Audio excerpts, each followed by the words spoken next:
السلام عليكم ورحمة الله. معكم المستشار محمد الحسيني من قناة الميزان الذهبي، وأكلمكم النهاردة عن الفنانة شريهان وحسام أبو الفتوح وسر الحادث الشهير.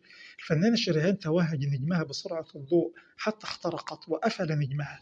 عند بزوغ نجم الفنانة شريهان في منتصف الثمانينيات كانت أيقونة جمال والصحة واللياقة وجاذبية لفتت أنظار جميع الأعمار وفي تلك الفترة كانت أسماء المواليد من البنات يختارون لها اسم شريهان، وأصبحت فتاة أحلام كل شاب ورجل ومحل إعجاب حتى البنات والسيدات، والتي رأوا فيها النموذج والمثل الأعلى لهم.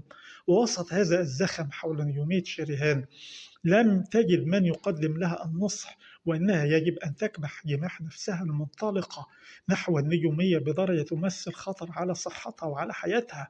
ولم تستطع مقاومة الإغراءات التي قدمت لها بالزواج من رجال أعمال والارتباط أحيانا ببعضهم. ومن أشهر هذه الارتباطات هو ارتباطها برجل الأعمال المهندس حسام بن الفتوح المعروف بمغامراته النسائية المتعددة.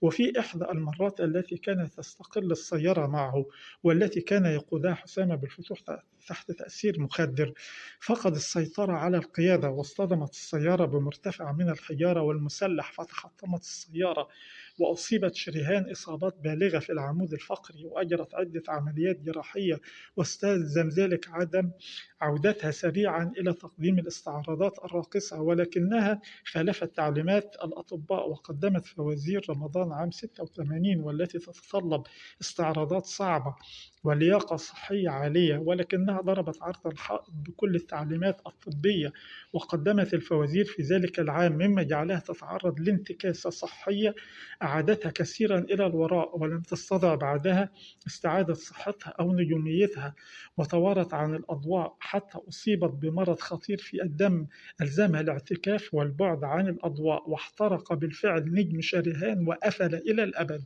ما تنساش تشترك في القناة وتفعل الجرس ليصلك كل جديد.